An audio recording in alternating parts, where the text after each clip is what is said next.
오늘 함께 묵상할 성경 말씀은 예레미야 7장 1절에서 15절 말씀입니다. 예레미야 7장 1절에서 15절 말씀입니다. 오늘은 5절, 6절, 7절 말씀을 읽겠습니다. 너희가 만일 길과 행위를 참으로 바르게 하여 이웃들 사이에 정의를 행하며 이방인과 고아와 과부를 압제하지 아니하며 무죄한 자의 피를 이곳에서 흘리지 아니하며 다른 신들 뒤를 따라 화를 자초하지 아니하면 내가 너희를 이곳에 살게 하리니 곧 너희 조상에게 영원 묵은토록 준 땅이니라. 아멘. 오늘 함께 생각할 주제는 참으로 바르게입니다. 본문 예레미야 7장에서는 하나님의 말씀이 또 예레미야에게 임합니다. 3절 4절입니다. 만군의 여호와 이스라엘의 하나님께서 이와 같이 말씀하시되 너희 길과 행위를 바르게 하라. 그리하면 내가 너희로 이곳에 살게 하리라. 너희는 이것이 여호와의 성전이라 여호와의 성전이라 여호와의 성전이라 하는 거짓말을 믿지 말라. 아멘. 너희 길과 행위를 바르게 하라. 거짓말을 믿지 말라. 이렇게 하라고 명령합니다.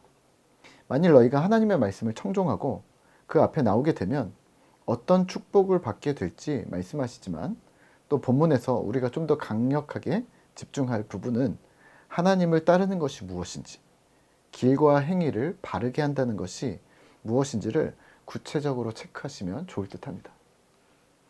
5절에서 7절입니다. 너희가 만일 길과 행위를 참으로 바르게 하여 이웃들 사이에서 정의를 행하면 이방인과 고아와 과부를 압제하지 아니하며 무죄한 자의 피를 이곳에서 흘리지 아니하며 다른 신들 뒤를 따라 화를 자초하지 아니하면 내가 너희를 이곳에 살게 하리니 곧 너희 조상에게 영원 묵은토록 준 땅에니라. 아멘. 하나님을 따르고 신자의 길과 행위를 참으로 바르게 하는 것을 본문을 통해 요약하면 이렇습니다. 첫째는 정의를 행함입니다. 두 번째는 약자를 압제하지 않는 것입니다. 세 번째는 다른 신을 따르지 않는 것입니다. 첫째는 이웃들 사이에서의 정의입니다. 이웃들 사이에서의 정의는 무엇일까요? 삶의 현장입니다. 정의라는 것이 거창한 것이 아닙니다.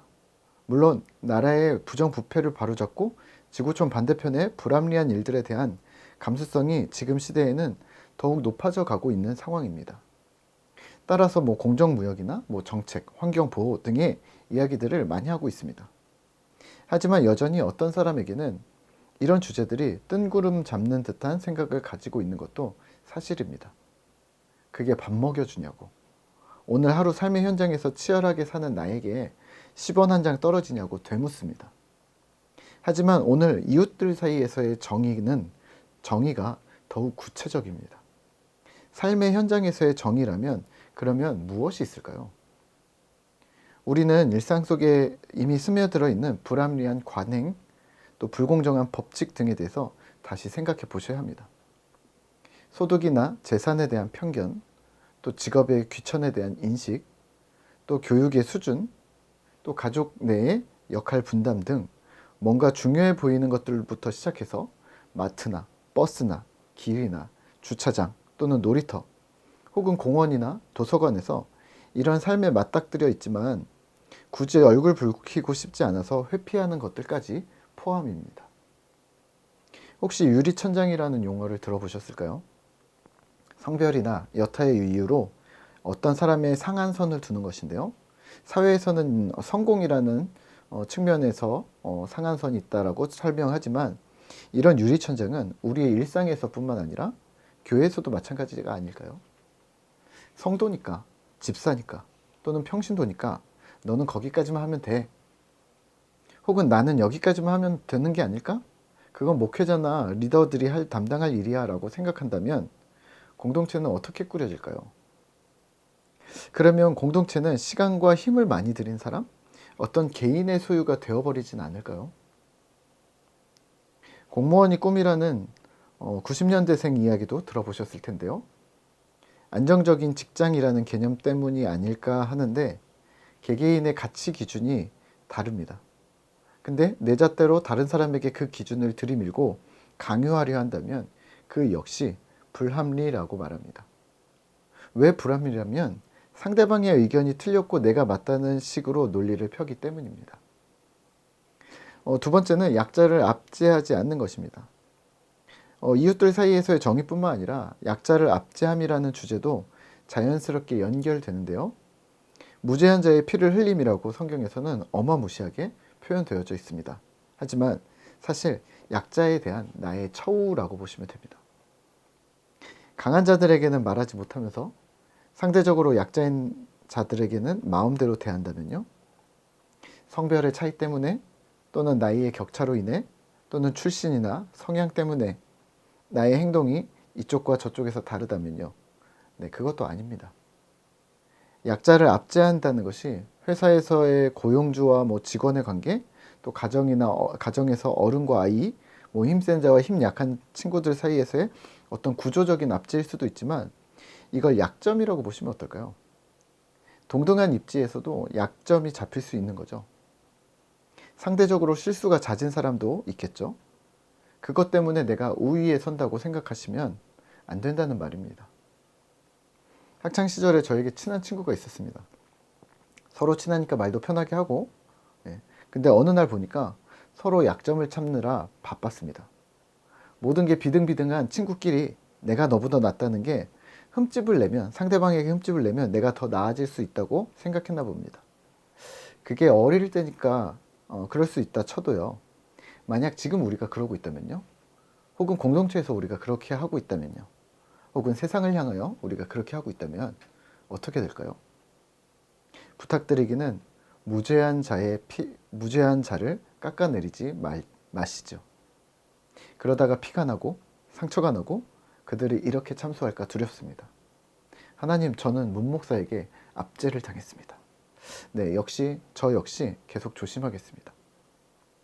세 번째는 다른 신을 따르지 않는 겁니다. 다른 신이라고 하면 우상을 생각하시겠죠? 네, 그럴 수 있습니다. 하지만 포스트 모던 시대를 지나가면서 코로나 시기를 지난 우리에게 가장 큰 걸림돌은 자기중심성입니다. 아무리 합리적이고 아무리 명확한 진리가 제시된다 하더라도 받아들이지 못하는 이유는 그게 그래서 나에게 무슨 유익인데? 라는 입장입니다. 그게 유익이 없으면 또는 이성적으로는 이해한다 하더라도 내 감정이 동요하지 않으면 나는 그것에 동의할 수 없다는 입장입니다. 그래서 님비 현상이나 세대 간 격차나 지역 갈등 모두 자기 중심성 때문입니다. 이를 다시 풀어서 설명하면 하나님을 섬기지 않고 자신을 섬기는 겁니다. 자신의 지식, 자신의 이성, 자신의 감성이나 감정을 따릅니다. 감수성이 풍부하다는 말이 좋을 때도 있는데 안 좋을 때도 있습니다. 바로 이것 때문입니다. 신앙생활 잘하고 있는데 뭔가 감정적인 충족이 없어서 불편해하는 분들을 많이 봤습니다. 말씀을 묵상하고 꾸준히 주님 앞에서 서가는 훈련을 하면서 이 감정이 한 번씩 신앙인들을 흔드는데요. 익사이팅 해야 되고 격정적이어야 하고 기뻐서 어쩔 줄 몰라 해야 하는데 그게 없는 게 스스로 자책이 되는 거죠.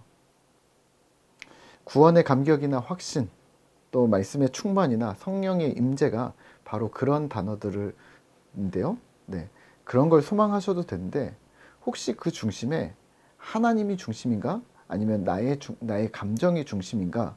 그거는 스스로 철저하게 되짚으셔야 합니다. 요한일서에서 말하는 육신의 정욕, 안목의 정욕, 이생의 자랑 중에 안목의 정욕이 이에 속할 듯 싶은데요.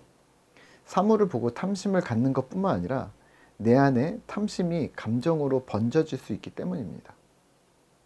오늘 말씀을 묵상하며 하루 이렇게 살기를 다짐하면 어떨까요? 하나님 앞에서 참으로 바르게 살아가는 것.